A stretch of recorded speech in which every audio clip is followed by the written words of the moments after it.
عليه وسلم من كان يؤمن بالله واليوم الآخر فليكرم ضيفه الحمد لله ثم الحمد لله ঐতিহ্যবাহী দ্বীনি শিক্ষা নিকেতন জামিয়াতুশ শেখ জমিরুদ্দিন আল ইসলামিয়ায়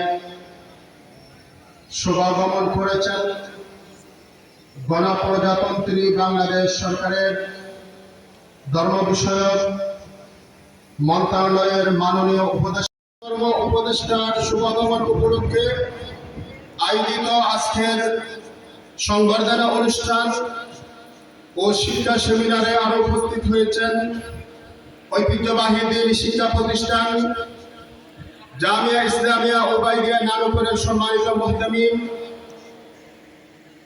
পীরে কামেল হযরতুল আল্লাম মাওলানা সালাউদ্দিন সাহেব বারাকাল্লাহু ফি হায়াতি। আরো উপস্থিত আছেন হাটাজারি দারুল উলুম মঈনুল ইসলাম হাটাজারির সম্মানিত মুহাদ্দিস হযরতুল আল্লাম মুফতি জসিমউদ্দিন সাহেব বারাকাল্লাহু ফি হায়াতি। আরো রাঙ্গামাটি রওজান ও হাটাজারি ফটিকছড়ি সহ বিভিন্ন এলাকার বিভিন্ন জামিয়ার মুহতামিমগণ ও উলামা ইকরাম উপস্থিত হয়েছেন। আমরা আমাদের মেহমানদেরকে মোবারকবাদ জানাচ্ছি। আমাদের মাঝে আরো উপস্থিত হয়েছেন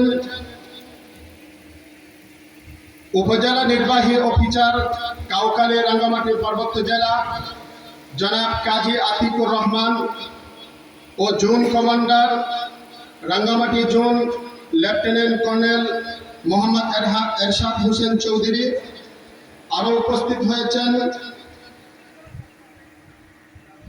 রাঙ্গামাটি পার্বত্য জেলা প্রশাসক ও জেলা ম্যাজিস্ট্রেট জনাব মোহাম্মদ মুশাররফ হোসেন খান বারাকাল্লাহু ফি হায়াতি। আরো উপস্থিত হয়েছেন রবার বাগান army camp commander warrant officer Mohammad Mujahidul Islam. আমরা সকল সরকারি কর্মকর্তা সাংবাদিক সহ পুলিশ সহ সকলকে আন্তরিক মোবারকবাদ জানাচ্ছি। মুহতারাম হাজিরিন, এবার আমাদের সম্মুখে সর্বকালের সর্বশ্রেষ্ঠ মহাগ্রন্থ আল কোরআন থেকে তেলাওয়াত করে শোনাবেন জামিয়াতুশ শেখ জমিরুদ্দিন আল ইসলামিয়ার তৃতীয় শ্রেণীর ছাত্র হাফেজ মোহাম্মদ তানভীর।